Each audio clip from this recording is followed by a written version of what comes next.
ಮಿತ್ರರೇ, ಇಂದು 1883 ಇಸ್ವಿಯ ಮಾರ್ಚ್ 23ರಂದು ಜನಿಸಿದ ರಾಷ್ಟ್ರಕವಿ ಗೋವಿಂದ ಪೈಗಳ 142ನೇ ಹುಟ್ಟುಹಬ್ಬ. ಇವತ್ತು ಗೋವಿಂದ ಪೈಗಳ ಸಂಶೋಧನಾ ಸಂಪುಟದ ದ್ವಿತೀಯ ಮುದ್ರಣದ 2ನೇ ಭಾಗ ಬಿಡುಗಡೆಗೊಳ್ಳುತ್ತಿರುವುದು ಸಂತೋಷದ ಸಂಗತಿ. ಗೋವಿಂದ ಪೈಗಳ ಮನೆಯಲ್ಲಿದ್ದ ಅವರ ಗ್ರಂಥ ಭಂಡಾರ ಇಲ್ಲಿಗೆ MGM ಕಾಲೇಜಿಗೆ ಬಂದು 60 ವರ್ಷ ಆಯಿತು. ರಾಷ್ಟ್ರಕವಿ ಗೋವಿಂದ ಪೈ ಪ್ರಶಸ್ತಿಯನ್ನು ಇವತ್ತು ಸ್ವೀಕರಿಸುತ್ತಿರುವ ಹಂಪ ನಾಗರಾಜಯ್ಯ ಅವರಿಗೆ, ಪಂಪ ಪ್ರಶಸ್ತಿಯನ್ನು ಪಡೆಯುತ್ತಿರುವ ಡಾಕ್ಟರ್ ವಿವೇಕರೈ ಅವರಿಗೆ ಅಭಿನಂದನೆಗಳು.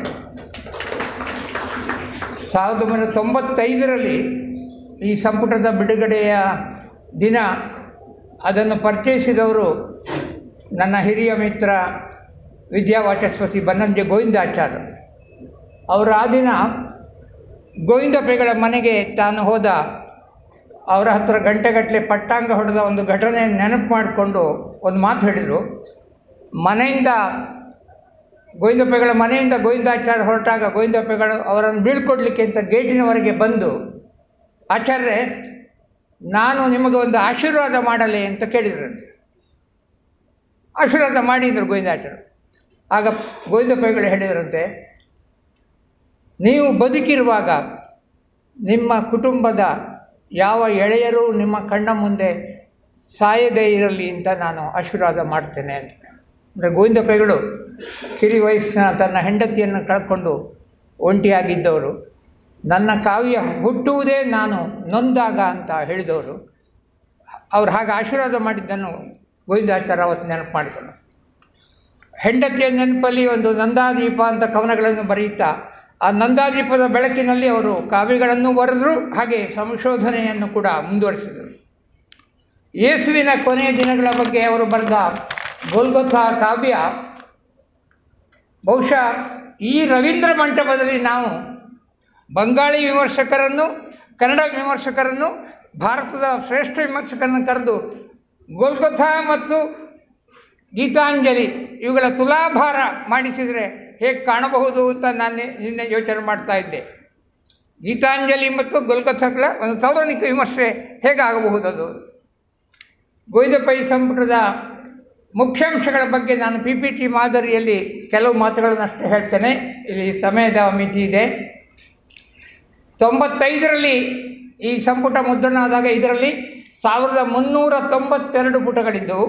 ಈಗ ಪುನರ್ಮುದ್ರಣದಲ್ಲಿ ಪುಟಗಳ ಸಂಖ್ಯೆ 1862 ಪುಟ ಆಗಿದೆ. ಅದಕ್ಕೆ ಕಾರಣ ಮುಖ್ಯವಾಗಿ ನಮ್ಮ ಹಿರಿಯ ಮಿತ್ರ ಶಿವಾಜಿ ಜೋಯಿಸರ ಅವರು ಕೈ ಬರಹದಲ್ಲಿ ಬರೆದಿಟ್ಟುಕೊಂಡಿದ್ದ ಗೋವಿಂದ ಪೈಗಳ ಅನೇಕ ಮುನ್ನುಡಿಗಳು, ಅವರ ಕೆಲವು ಲೇಖನಗಳು ನಮಗೆ ಸಿಕ್ಕಿದವು, ಆ ಪುಸ್ತಕ ವಿಮರ್ಶೆಗಳು ಸಿಕ್ಕಿದವು. ಅದಲ್ಲದೆ ಗೋವಿಂದ ಪೈಗಳು ಬರೆದ ಅರವಿಂದ ಮಹರ್ಷಿಗಳ ಬಗ್ಗಿನ ಒಂದು ಲೇಖನ ಭಾಳ ಮುಖ್ಯ ಅಂತ ನಾವು ಅದನ್ನು ಅನುವಾದ ಮಾಡಿಸೆವು. ಅವರ ಒಂದು ಆಕಾಶವಾಣಿ ಸಂದರ್ಶನ ಸಿಕ್ಕಿತು. ಇವುಗಳನ್ನೆಲ್ಲ ಇಲ್ಲಿ ಸೇರಿಸಿದ್ದೇವೆ. ಒಟ್ಟು ಲೇಖನಗಳ ಸಂಖ್ಯೆ 149. ನಾವು ಸಮೀಕ್ಷೆ ಬರೆದವರು, ಸಂಪಾದಕರು, ಮಹತ್ವದ ಲೇಖನಗಳು ಅಂತ ನಾವು ನಿರ್ಧರಿಸಿರುವುದು 43. ಅದರ ಬಗ್ಗೆ ಮುಂದಿನ ವಿದ್ವಾಂಸರು ಚರ್ಚೆ ಮಾಡಬಹುದು. ಗೋವಿಂದ ಪೈಗಳು ಸರ್ವ ಸಂಗ್ರಹದಿಂದ ಸತ್ಯ ಸಂಗ್ರಹದತ್ತ ಸಾಗಿದ ಅಸ್ಪಷ್ಟ ಸಂಗತಿಗಳನ್ನು ಸ್ಪಷ್ಟಪಡಿಸಿದ ಒಬ್ಬ ಸಂಶೋಧಕರು. ಇಲ್ಲಿ ಗೋವಿಂದ ಪೈ ಲೈಬ್ರರಿಯಲ್ಲಿರುವ ಅವರ ಪುಸ್ತಕಗಳು 36 ಭಾಷೆಗಳ 4734 ಪುಸ್ತಕಗಳು ಇಲ್ಲಿಯ ಗ್ರಂಥ ಭಂಡಾರದಲ್ಲಿದ್ದಾವೆ. ಅದಲ್ಲದೆ ಮಿತ್ರ ಪಾದೇಕಲ್ ವಿಷ್ಣು ಭಟ್ರು ಈ ಸಂಪುಟಕ್ಕೋಸ್ಕರ ಗೋವಿಂದ ಪೈಗಳು ಲೇಖನಗಳಲ್ಲಿ ಉಲ್ಲೇಖಿಸಿದ ಅವರು ಬಳಸಿದ ಲೇಖನಗಳ ಒಂದು ಕೃತಿಲೋಕದ ಪಟ್ಟಿಯನ್ನೇ ಮಾಡಿದ. ಅದನ್ನು ನೋಡಿದರೆ ಆಶ್ಚರ್ಯ ಆಗ್ತದೆ, ಎಷ್ಟು ಸಾವಿರ ಪುಸ್ತಕಗಳನ್ನು ಅವರು ತನ್ನ ಲೇಖನಗಳಿಗೆ ಆ ಕಾಲದಲ್ಲಿ ರೆಫರೆನ್ಸಿಗೆ ಉಪಯೋಗಿಸಿದ್ದರು ಅಂತ. ಪೈಗಳು ಬ್ರಿಟಿಷರ ಕಾಲದ ಭಾರತದಲ್ಲಿ 46 ವರ್ಷ ಇದ್ದವರು. ಆದರೆ ಇಂಗ್ಲೀಷ್ ಮಾತ್ರ ಜಗತ್ತಿನ ಶ್ರೇಷ್ಠ ಭಾಷೆ ಅಂತ ಅವರು ಎಂದಿಗೂ ಒಪ್ಪಿಕೊಳ್ಳಿಲ್ಲ. ಸಂಸ್ಕೃತ, ಪಾಲಿ, ಪ್ರಾಕೃತ, ಪರ್ಷಿಯನ್, ಚೀನಿ, ಜಪಾನಿ ಮತ್ತು ಭಾರತದ ಎಲ್ಲ ಭಾಷೆಗಳದ್ದು ಜ್ಞಾನದ ಕೊಪ್ಪರಿಗೆಗಳಿವೆ ಅಂತ ಅವರು ಹೇಳ್ತಾ ಇದ್ದರು. ಈಗ ಹಿರಿಯರಾದ ಹಂಪನವರ ಹತ್ರ ಮಾತಾಡುವಾಗ ಅವರು ಸಂತೋಷ ಸುದ್ದಿ ಹೇಳಿದರು. ಅವರ ಚಾರು ವಸಂತ ಪರ್ಷಿಯನ್ ಭಾಷೆಗೆ ಅನುವಾದ ಆಯ್ತಂತೆ. 18 ಭಾಷೆಗೆ ಅನುವಾದ ಆದ ಅವರ ಕಾವ್ಯ ಪರ್ಷಿಯನ್ ಭಾಷೆಗೆ ಅನುವಾದ ಆಯ್ತಂತೆ. ಕವಿಗಳ ಕಾಲನಿರ್ಣಯದಲ್ಲಿ ಗೋವಿಂದ ಪೈಗಳು ಬ್ರಿಟಿಷ್ ವಿದ್ವಾಂಸರ ಪರಂಪರೆಯನ್ನು ಬಿಟ್ಟು ಭಾರತೀಯ ಪಂಚಾಂಗದತ್ತ ಗಮನ ಹರಿಸಿದರು. ಅದರ ಸೂಕ್ಷ್ಮ ವಿವರಗಳನ್ನು ಅದರ ಕಡೆ ನಮ್ಮ ಗಮನ ಸೆಳೆದರು. ಅಲಿಖಿತ ಪರಂಪರೆಯನ್ನು ಅವರು ಅಲಕ್ಷಿಸಲಿಲ್ಲ. ಉದಾಹರಣೆಗೆ ಬಾಸಲ್ ಮಿಷನ್ನಲ್ಲಿ ಸಿಕ್ಕಿದ ಒಂದು ಕೈಫಿಯತ್ನ ಆಧಾರದಲ್ಲಿ ಅವರು ಶೃಂಗೇರಿಯ ಬಗ್ಗೆ ಒಂದು ಲೇಖನ ಬರೆದರು.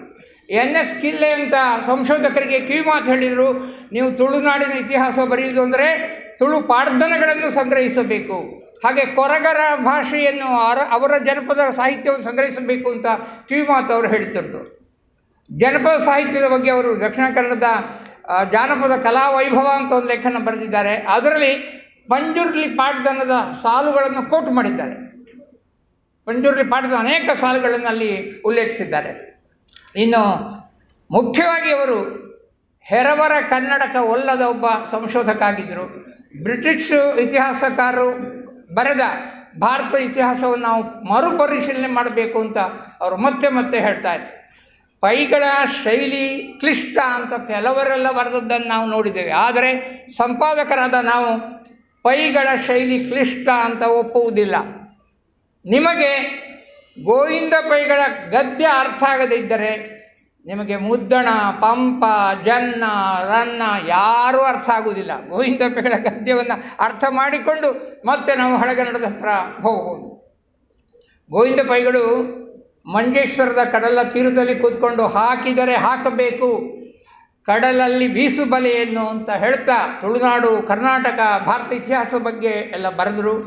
ಅವರಿಗೆ ಕ್ಷೇತ್ರ ಕಾರ್ಯ ಸಂಶೋಧನೆಯಲ್ಲಿ ಆಸಕ್ತಿ ಇರಲಿಲ್ಲ ಅಂತ ಕೆಲವರು ಹೇಳಿದ್ದುಂಟು.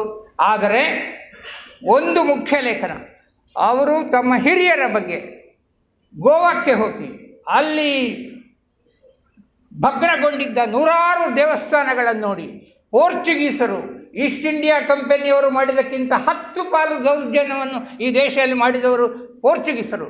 ನಿಮ್ಮ ಭಾಷೆಯನ್ನು ಬಿಡಿ, ನಿಮ್ಮ ದೇವರನ್ನು ಬಿಡಿ, ಅವರನ್ನು ಬಿಸಾಕಿ ಅಂಥೇಳಿ ಈ ನಮ್ಮ ಇಲ್ಲಿರುವ ಕೊಂಕಣಿಗರೆಲ್ಲ ಅಲ್ಲಿಂದ ಪಾಪ ದಿಕ್ಕಾಪಾಲಾಗಿ ಓಡಿ ಬಂದವರು. ಅಂಥ ಹಿರಿಯರ ಬಗ್ಗೆ ಗೋವಿಂದ ಪೈಗಳು ಮಾಡಿದ ಒಂದು ಕ್ಷೇತ್ರ ಕಾರ್ಯ, ಆ ಲೇಖನ ಭಾಳ ಅದ್ಭುತವಾದದ್ದು. ಅವರ ಕ್ಷೇತ್ರ ಕಾರ್ಯ ಸಂಶೋಧನೆಗೆ ಅದಕ್ಕಿಂತ ಮಿಗಿಲಾದ ಒಂದು ಉದಾಹರಣೆ ಬೇಕು ಅಂತಿಲ್ಲ. ನನ್ನ ಮಾತಿನ ಮುಕ್ತಾಯಕ್ಕೆ ಬರ್ತಾ ಇದ್ದೇನೆ. ಗೋವಿಂದಾಚಾರ್ಯರು ಬೆಳ್ಳಿ ಮೀಸೆಯ ಮಗು ಅಂತ ಕರೆದ ಗೋವಿಂದ ಪೈಗಳ ಅನೇಕ ಹಾಸ್ಯ ಪ್ರಸಂಗಗಳು ಬೇರೆ ಬೇರೆ ಕಡೆ ದಾಖಲಾಗಿದ್ದಾವೆ. ದಬ ಕುಲಕರ್ಣಿಯವರು ಒಮ್ಮೆ ಅವರ ಮನೆಗೆ ಹೋಗಿ ಪಟ್ಟಾಂಗ ಹೊಡೆಯುವಾಗ ಗೋವಿಂದ ಪೈಗಳು ಹೇಳಿದ್ರಂತೆ, ನೋಡಿ, ನಾನು 18 ವರ್ಷ ಬೀಡಿ, 18 ವರ್ಷ ಸಿಗರೇಟು, ಮತ್ತೆ 18 ವರ್ಷ ಬೀಡಿ, ಹೀಗೆ 54 ವರ್ಷ ನಾನು ಹೊಗೆ ಕುಡಿದಿದ್ದೇನೆ ಅಂದ್ರಂತೆ. ಅವರು ಕುಡಿತಾ ಇದ್ರು, ಅಂದರೆ ಹೊಗೆ ಕುಡಿತಾ ಇದ್ರು. ಇನ್ನು ನಮ್ಮ ಸಂಪುಟದ ಬಗ್ಗೆ ಲಂಕೇಶ್ ಅವರ ಬರೆದ ಮಾತನ್ನು ನಾನು ಆವತ್ತು ಕೂಡ ನೆನಪು ಮಾಡಿಕೊಂಡಿದ್ದೆ, ಮತ್ತೊಮ್ಮೆ ನೆನಪು ಮಾಡಿಕೊಳ್ತೇನೆ. ಪ್ರೀತಿ ಮತ್ತು ನಿರ್ಭೀತಿಯಿಂದ ವಿಮರ್ಶೆ ಮಾಡುತ್ತಿದ್ದ ಲಂಕೇಶರು ಗೋವಿಂದ ಪೈ ಸಂಪುಟದ ಬಗ್ಗೆ ಬರೆಯುತ್ತಾ ಹೇಳಿದರು, ಈ ಸಂಶೋಧನಾ ಸಂಪುಟದ ಲೇಖನಗಳನ್ನು ಓದಿ ಅರಗಿಸಿಕೊಳ್ಳಲು ಒಂದು ಜೀವನ ಸಾಕಾಗಲಿಕ್ಕಿಲ್ಲ ಅಂತ. ಬಸವಣ್ಣನವರ ಒಂದು ವಚನದಲ್ಲಿ ಬಸವಣ್ಣ ಮಹಾನುಭಾವರ ಸಂಘದ ಬಗ್ಗೆ, ಜ್ಞಾನಾಗ್ನಿಯ ಬಗ್ಗೆ ಮಾತಾಡ್ತಾರೆ. ಇದು ಕಾರಣ ಮಹಾನುಭಾವರ ತೋರಿಸು ಕೂಡಲ ಸಂಗಮ ದೇವ ಅಂತಾರೆ. ನಾವು ಈ ಗ್ರಂಥದ ಸಂಪಾದಕ ಮಂಡಳಿಯವರು ಒಬ್ಬ ಮಹಾನುಭಾವರನ್ನು ಈ ಗ್ರಂಥದ ಮೂಲಕ ಹೊಸ ತಲೆಮಾರಿಗೆ ತೋರಿಸ್ತಾ ಇದ್ದೇವೆ. ಆ ಗ್ರಂಥವನ್ನು ಅಧ್ಯಯನ ಮಾಡಿ ವಿಮರ್ಶಿಸಿ ಮತ್ತೆ ಮಾರಿ ಬಲೆ ಹಾಕುವುದು ಹೊಸ ತಲೆಮಾರಿನವರ ಕರ್ತವ್ಯ ಮತ್ತು ಜವಾಬ್ದಾರಿ. ನಮಸ್ಕಾರ.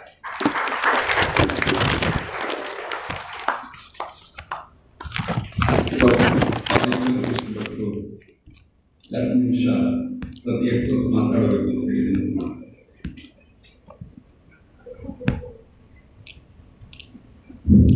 ಶ್ರೀ ಕಾರ್ಯಕ್ರಮದ ಅಧ್ಯಕ್ಷರೇ, ವೇದಿಕೆಯಲ್ಲಿರುವ ಹಿರಿಯರು ಮತ್ತು ಬಂಧುಗಳೇ,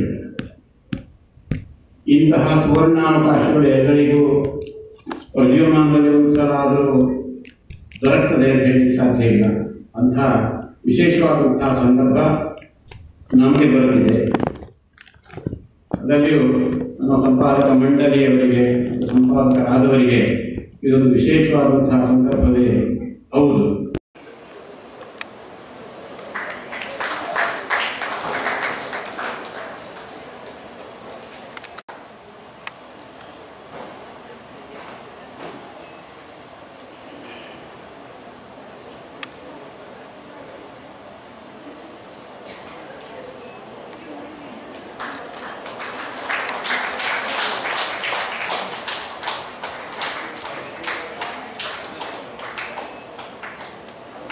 ಎರಡು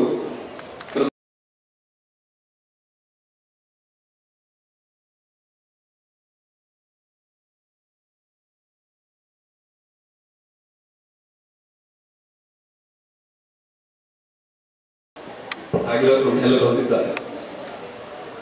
ಬಾಲಚಂದ್ರರಾಯರ ಕೃತಿ ಇತ್ತೀಚೆಗೆ ರಾಮಾಶ್ವಮೇಧ ಕೃತಿಯರು ಮುದ್ದಣ್ಣಂದು ಅದನ್ನು ಅವರು ಹೊರತಂದಿದ್ರು.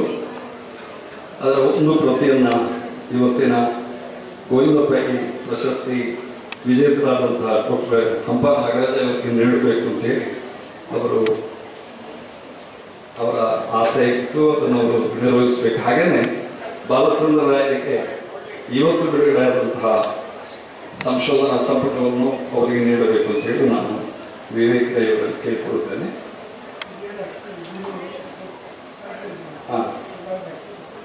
ತಾಳದ ದಿವಸ ಕುಮಾರ್ ಅವರು ಕೂಡ ಸೇರಿಕೊಳ್ಬೇಕಂತೆ. ವಿಜಯಲಕ್ಷ್ಮಿಯವರ ಮಗಳು ಶ್ರೀಮತಿ ವಿಜಯಲಕ್ಷ್ಮಿ ಅವರು ಮಗಳಿದ್ದಾರೆ.